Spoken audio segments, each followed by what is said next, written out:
Oh, things are changing. Can you hear me now? Oh, I'm sorry. You should have told me to yell. I would have yelled. My name is Franny Fulton. Good morning. Is it working? What? What do you want me to do? Mark's telling me to do something. Is that better? I'm an amateur. Okay. Good morning. Welcome to church, or if you're online, welcome online. Today is Super Bowl Sunday, so just to get things started, everyone can stand up and greet each other and tell each other if you prefer the game, the commercials, or the food the most. Go ahead.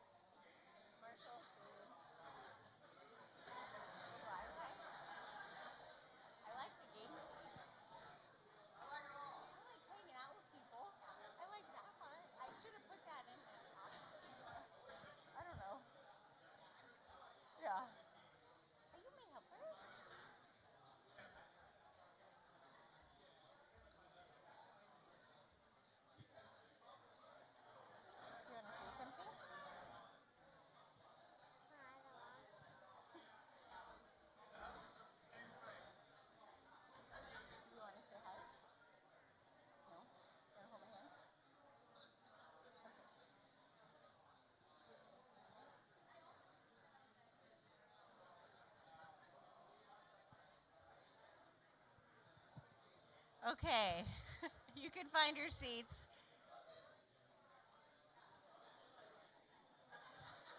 Or not. This is fun too.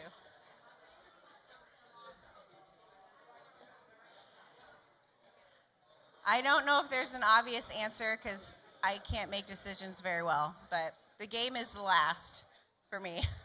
That's all I know. Just a quick update that is maybe more for our friends online than in the building. Our elders and our pastors have decided that online streaming is something we want to do permanently, which is awesome. It's a great way for people at home to continue to connect with us until they're ready to come back. And a lot of changes have been made behind the scenes. They've been working really hard. We have a lot of brand new technology. We're going to get more. So a lot of really fun behind the scenes things are happening. We live stream on YouTube and Facebook now.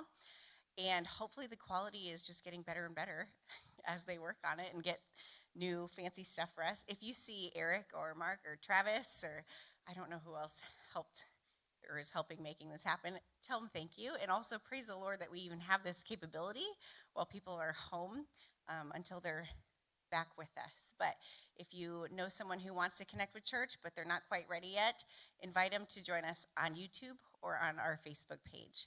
And we are there every Sunday. Thank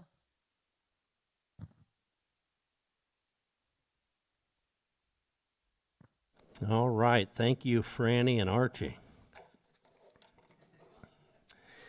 I have one announcement for you this morning, and that is we will have a congregational meeting 2 weeks from today, right after church. So what does that make it? The 21st? Makes it the 21st of February. Congregational meeting after church in 2 weeks. We've got the minutes out on the credenzas and the financial information for you. So pick one of those up and plan on staying just a little bit longer 2 weeks from today, and we'll enjoy that time together.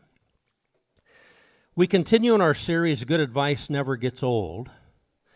Today we will examine selected proverbs from Proverbs chapter 26. We'll discover that the sages had no patience for the fool, the sluggard, or the gossip. The book of Proverbs is full of criticism toward the fool, the sluggard, and the gossip. And the implication is that we should have no tolerance for foolishness, laziness, or gossip either. Interesting. Proverbs 26, Solomon writes, like snow in summer or rain in harvest, honor is not fitting for a fool. A whip for the horse, a bridle for the donkey, and a rod for the backs of fools. Do not answer a fool according to his folly, or you yourself will become just like him. Answer a fool according to his folly, or he will be wise in his own eyes. Sending a message by the hands of a fool is like cutting off one's feet or drinking poison. Like tying a stone in a sling is the giving of honor to a fool. Like a thorn bush in a drunkard's hand is a proverb in the mouth of a fool. Like an archer who wounds at random is one who hires a fool or any passerby. As a dog returns to his vomit, so fools repeat their folly. A sluggard says, "There's a lion cub in the road, a fierce lion roaming the streets." As a door turns on its hinges, so a sluggard turns on his bed. A sluggard buries his hands in the dish. He's too lazy to bring it back to his mouth. A sluggard is wiser in his own eyes than 7 people who answer him discreetly. Like one who grabs a stray dog by the ears is someone who rushes into a quarrel not their own. Without wood, a fire goes out. Without a gossip, a quarrel dies down. As charcoal to embers and as wood to fire, so is a quarrelsome person for kindling strife. The words of a gossip are like choice morsels. They go down to the inmost parts. Well, as I said, the sages weren't bashful about criticizing the fool, the sluggard, and the gossip. And we're going to work our way through these 3 categories this morning. First, we're not to value foolishness. Don't let fools have honor and influence in your life. Look at verse 1. Like snow in summer or rain in harvest, honor is not fitting for a fool. In this verse, we have 2 anomalies, snow in summer and rain in harvest. And these are 2 conditions that are highly unusual or irregular. It doesn't snow in the summer, and you don't harvest in the rain. Likewise, honor is not fitting for a fool. Honor just doesn't go with a fool. They're opposites, like a square peg in a round hole, or like water and oil. Honor and foolishness don't fit. They don't mix. And there's just something about a fool that you would never associate with having honor or being honorable. You know, we should never give foolishness a place of honor or power or influence. Why? Because from that place of honor, it will infect society with its foolishness. Foolishness doesn't deserve honor. A place of honor is no place for a fool. And once foolishness is given honor and influence, watch out, because into the wormhole of foolishness we all go. That's the idea here. Now, where in today's world do we follow after foolishness? Well, lots of places, but the one taking the lead is these conspiracy theories. And it's like a tabloid article being taken seriously. Do you remember the old tabloids in the checkout lines? You know, you're standing behind 2 or 3 people, there's nothing better to do, so you look at the things, and there's the tabloid. And a typical headline might read, "Oprah grows a third eye." Just outlandish stuff. And that's the kind of foolishness we're talking about here. And once you give foolishness a place of honor, it will have influence and run its course throughout society. And foolishness will take you to weird and foolish places. Don't let foolishness influence you. Stop following after foolishness. Don't honor a fool, promote a fool, let a fool lead or follow after a fool. This is what Solomon is trying to say in verse 1. Well, fools learn lessons the hard way. Look at verse 3. This is a hard one. We must not take this literally. A whip for the horse, a bridle for the donkey, and a rod for the backs of fools. A fool will only learn by physical discipline or hardship. He doesn't have the spiritual capacity for self-discipline or common sense. And a fool will run amok unless he's disciplined. And the meaning of this proverb is that the fool is as difficult to manage as the donkey or horse. Neither the fool nor the donkey responds to reason, but must be driven by whip, halter, and rod. In other words, a fool is driven by circumstance. He has no inner compass, understanding, or ability to know or follow wisdom. What does this mean? Well, it means that a fool must learn his lessons the hard way.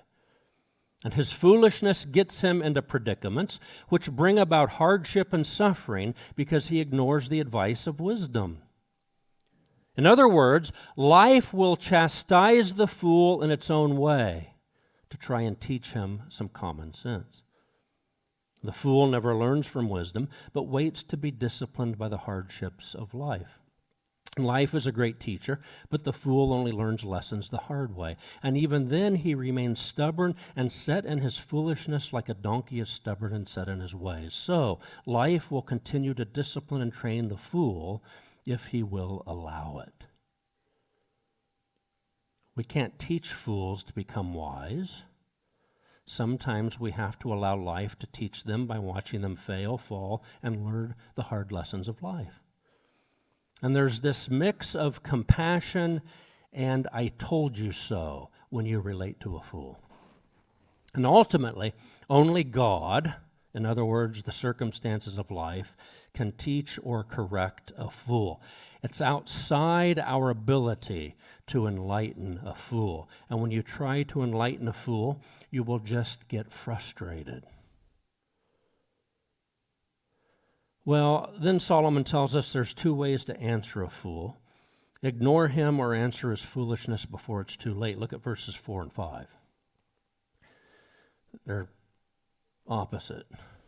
Do not answer a fool according to his folly, or you yourself will be just like him. Answer a fool according to his folly, or he will be wise in his own eyes. It seems to be contradictory. What's this mean?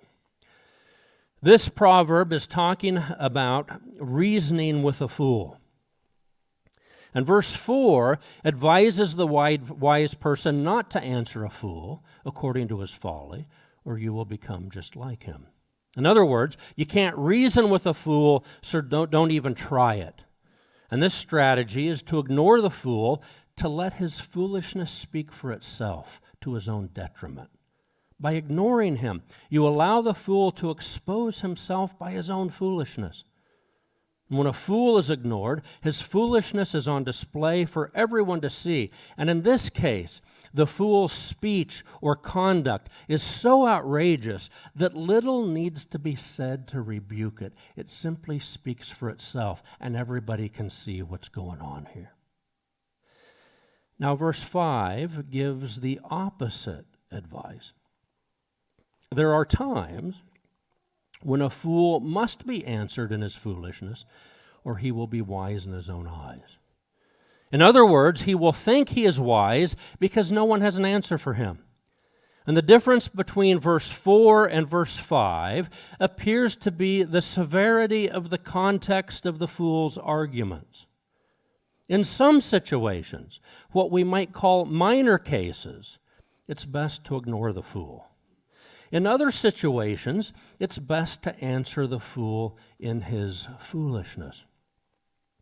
And verse 5 is a warning that once foolishness is given a platform, the fool will become emboldened in his foolishness. Conflict, confusion, and strife will be the inevitable result. And at that point, foolishness must run its course to be seen for what it is. And so when foolishness is given a platform, people must live in it and put up with it until it's resolved or seen for what it is. Once foolishness takes hold or takes over, it's going to be a long and bumpy road. Only life and time can correct the fool at this point. Only life and time. And if we allow foolishness to have power, then we will suffer from that foolishness. And into the wormhole of foolishness we will all go. Well, Solomon tells us not to trust a fool with responsibility. Look at verse 6. Sending a message by the hands of a fool is like cutting off one's feet or drinking poison. Trusting a fool with a message is like cutting off one's feet or drinking poison. To send a messenger is supposed to be like having an extra pair of feet. But sending a message with a fool is not only no help, it's like cutting off your own feet. And this proverb means that the fool's irresponsibility causes more trouble than it's worth. It's ultimately like drinking poison, and it will damage your reputation and livelihood. And you're better off not to send a message than to send it with a fool. You're better off doing something yourself than relying on a fool to do it for you. Don't rely on fools to carry out important tasks. Don't expect irresponsible people to do responsible things. And when we put fools in places of responsibility, we suffer the consequences. Look at verses 8 and 9. Like tying a stone in a sling is the giving of honor to a fool. Like a thorn bush in a drunkard's hand is a proverb in the mouth of a fool. Verse 8 here, this is a humorous proverb, though serious in its application. What will happen if you tie a stone in a sling and then try to throw it? Just let it go through your imagination. The stone will remain in the sling, and the force of the throw will knock you off balance. Only a fool would tie a stone in a sling. The stone is meant to leave the sling, not to stay in it. That's the humor of this proverb. A thorn bush in a drunkard's hand will be dangerous for himself and those around him. He will either poke himself or poke someone else with it. It's like one of the three stooges carrying like a 12-foot two-by-four around. And he just knocks it into walls, into people's heads. That's the picture here of a drunkard with a thorn bush. And it causes more problems than it's worth to let a drunk fool carry a thorn bush. Likewise, a proverb in the mouth of a fool is just dangerous. He will misunderstand the proverb and misapply it to life. And this proverb means that we should not listen to a fool's teaching and instruction or even allow him to become a teacher handling a proverb, because we will be far away from the true meaning of the proverb. He'll goof it up. Verse 10. Like an archer who wounds at random is one who hires a fool or any passerby. The person who hires a fool to do a job is like an archer who wounds people at random because he can't shoot straight and true. And the point seems to be that anyone who hires a fool or a stranger gives them the opportunity to do great damage. And so again, you can't trust a fool or a stranger to do a job for you. Hiring a fool or a stranger will come back to bite you in the rear. Don't trust a fool to do something important in your name. Now, I need to confess something to you, and I need to confess it this morning. And that is, and a lot of you know this who actually know me, I'm like a fool when it comes to home repairs. I'm just really an idiot when it comes to knowing how to do home repairs. I've done some pretty stupid things with fix-it jobs. And it took me many years to learn how to do the most basic home repairs. Now, I would be a fool to start a handyman business, and you would be a fool if you hired me. And you would be even more of a fool to hire me to work in your name for other people. And your online business rating would have a bunch of 1 stars, and it would ruin your reputation because you hired a fool to do work for you in your name. And that's what Solomon's saying here.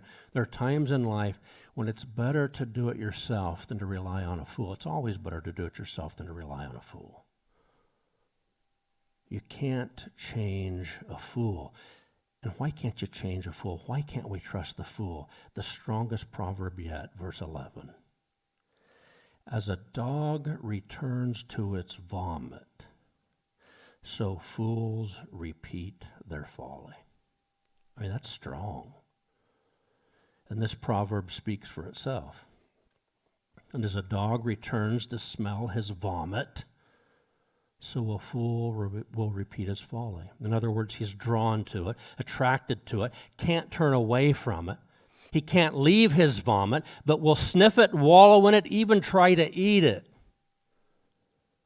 And the point is that a fool will return to his foolishness. Foolishness is his default mode. The fool is attracted to his foolishness. Don't get mixed up with a fool. Let life teach the fool the hard lessons he must learn. And listen to the more modern proverb, fool me once, shame on you. Fool me twice, shame on me. Don't get mixed up with a fool. Well, we turn our attention now to the sluggard. Look at verse 13.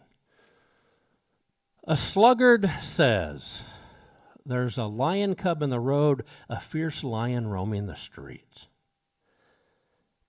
The sluggard is the person with low energy, low drive, and low motivation. And he will use any excuse to get out of work. And that's what this proverb is all about. And perhaps a lion cub was seen roaming the countryside. He uses that as an excuse to take the day off from work. And the point is that he's not really afraid of the lion cub. He just doesn't want to work. And he will use any excuse in the book not to go to work. Because the sluggard doesn't want to move very far. Look at verses 14 and 15. As a door turns on its hinges, so a sluggard turns on his bed. A sluggard buries his hand in the dish. He's too lazy to bring it back to his mouth. The sluggard doesn't like getting out of bed in the morning. And the humor of verse 14 relies on the analogy of the door. It moves, but really goes nowhere. Likewise, the sluggard moves, but he doesn't move far. He turns in his bed like a door turns on its hinges. A sluggard struggles to get up and to get moving. And when he does arise and start to move, he still accomplishes little. He might as well have stayed in bed. You know, several years ago, I was talking to a friend who had a handyman business. I'm drawn to this handyman stuff. Don't hire me to do handyman work, I'm telling you. You don't want me to be in that business. But I had a friend who was in the handyman business, and I had coached his kid in little husky football, something like that. And his son had become a teenager, was helping him on a project. And I simply asked him, hey, how's your boy doing helping you do your handyman business? And I'll never forget his response. Well, I have to drive a stake to see if he's moving. And I have never forgot that response, and it makes me chuckle to this very day. I got to drive a stake just to see if he's moving a little bit. Then you got to measure it to see how far this kid's moving. See, in verse 15, the sluggard is now finally out of his bed, but he's too lazy to care for his most basic needs. He puts his hand in the dish, but he can't bring it to his mouth. In other words, the sluggard wants to eat, but he doesn't want to work in order to eat. And the sluggishness of the sluggard is such that he can't properly take care of his own personal needs. And one commentator put it this way: the sluggard so dislikes any form of work that the very thought of exerting himself exhausts him. And the sluggard just wants to go back to bed and sleep some more. And the very thing that would cure his sluggishness, meaningful activity, is the thing he avoids. The very thing that would help cure him to do something purposeful, meaningful, active, is the thing he avoids. And then the sluggard rationalizes his laziness. Look at verse 16. A sluggard is wiser in his own eyes than 7 people who answer him discreetly. In other words, the sluggard is set in his sluggishness. He will not be convinced otherwise. He will not listen to even 7 counselors who discreetly tell him to get moving. He rationalizes his sloth and believes he is wise. Listen to the following definition and description of what it means to rationalize something. Rationalization is a defense mechanism in which perceived controversial behaviors or feelings are logically justified and explained in a rational or logical manner in order to avoid any true explanation, and are made consciously tolerable or even admirable and superior by plausible means. Rationalization describes something such as bad behavior in a way that explains it and makes it seem proper, more attractive, even better than the alternative. That's what it means to rationalize something. And in our case, the sluggard rationalizes his laziness to make it appear proper and acceptable, even preferable. Perhaps it's because he doesn't want to become a workaholic, or he doesn't want to worship material objects, or people who work hard are no better than he is, and on and on and on it goes. And the simple truth is that the sluggard isn't providing for his own personal needs and is disengaged from a healthy, active, and meaningful life. And his sluggishness defines him, and he rationalizes his inactivity. And the sluggard is simply unable to engage life to do something healthy and meaningful. And so the sages weren't bashful in criticizing the sluggard. And when a sluggard gets to the point that he rationalizes his sluggishness, there's nothing you can do. Just let him spend some time with the fool. And maybe they can team up and make something happen in life. But just let the sluggard be. Well, and here we come to the perils of gossip. I thought about skipping this one, but we better not. Verses 20 and 21. Without wood, a fire goes out. Without a gossip, a quarrel dies down. As charcoal to embers and as wood to fire, so is a quarrelsome person for kindling strife. Just like a fire will go out without wood, so a quarrel will die down without gossip. In other words, gossip fuels quarreling and causes people to take a side to develop a negative viewpoint about someone. A gossip fuels and spreads a quarrel like a wildfire burning out of control. The gossip causes the quarrel, symbolized by fire, to spread where it should not spread. Look at verse 22. The words of a gossip are like choice morsels. They go down to the inmost parts. Solomon uses the illustration here of eating good food. And once you eat something that tastes good, it's hard to stop eating. You know, this is kind of how I think when it comes to food. Wow, that piece of pizza tasted great. I bet another one will even be better. And that piece tasted really good. Maybe I should try a third. Holy cow, that was amazing. I think I'll have another. And before I know it, it's happened. Here I am. See, once you eat something that tastes good, it's hard to stop eating. And so one commentator writes this: when such tasty bits are taken into the innermost being, they stimulate the desire for more. Gossip is like tasty food. We just can't get enough of it. You ever been there? Hey, I'm there. Man, that gossip feels good. It goes down smooth. What else you got for me? What else can you tell me? You know you do it. You like it. That's what Solomon's saying here. We all like it. It's like tasty. Can't get enough of it. And the final picture of the gossip is given in verse 17. Do I have that one? Yeah, there we go. Like one who grabs a stray dog by the ears is someone who rushes into a quarrel, not their own. The gossip is like a person who grabs a stray dog by the ears. I mean, go try that sometime. When you're out taking a walk and a dog kind of comes, just grab him by the ears and see what happens to you. You know, you're likely to get bit. Likewise, a gossip enters into a quarrel that doesn't belong to them and stirs up trouble. And he gets his nose where it doesn't belong, and he might just get punched in the same nose. Gossip. Don't be a part of it. Don't spread it.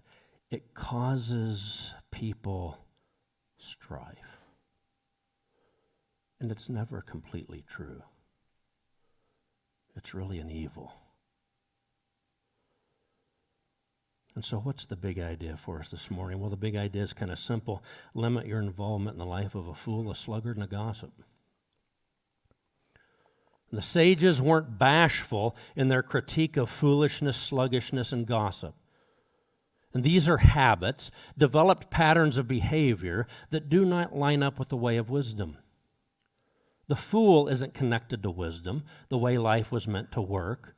The sluggard isn't connected to a healthy, active life, and the gossip isn't connected to the reality of his own life, which sucks, by the way. And beware or know what to expect when you're dealing with a fool, a sluggard, or a gossip. Don't believe the fool. Don't rely on the sluggard. And don't you dare confide in a gossip. That's really what these proverbs. Don't believe the fool. Don't rely on a sluggard. And don't confide in a gossip.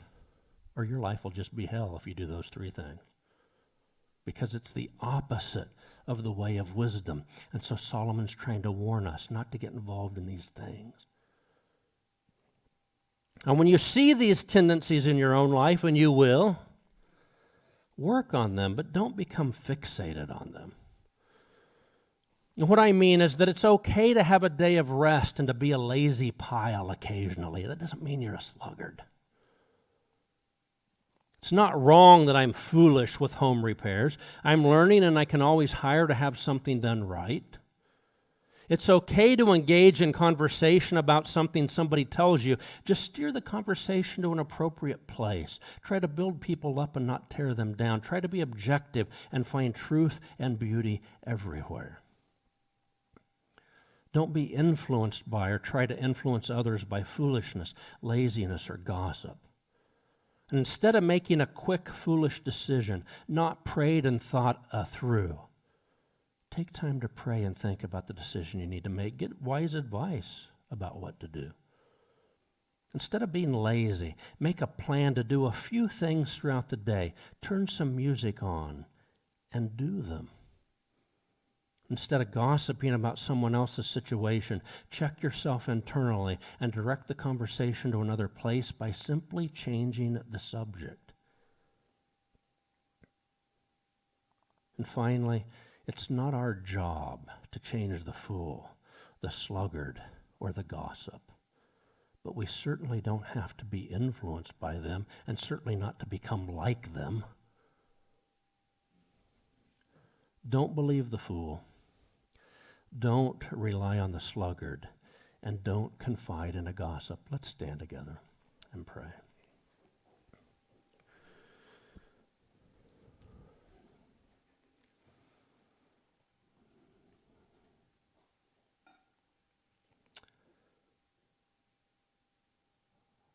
Lord, thank you for wisdom.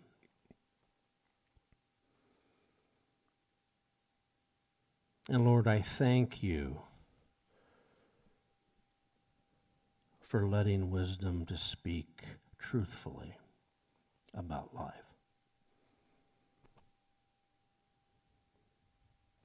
And I thank you for not sugarcoating passages like this today and for telling us straight.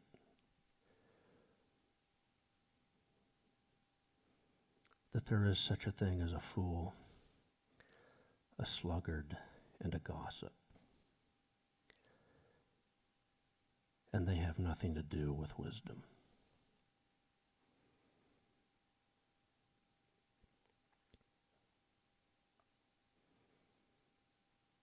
Lord, lead us and guide us, as always, in your wisdom. Convict us and change us if any of these behaviors and attitudes begin to infiltrate our life.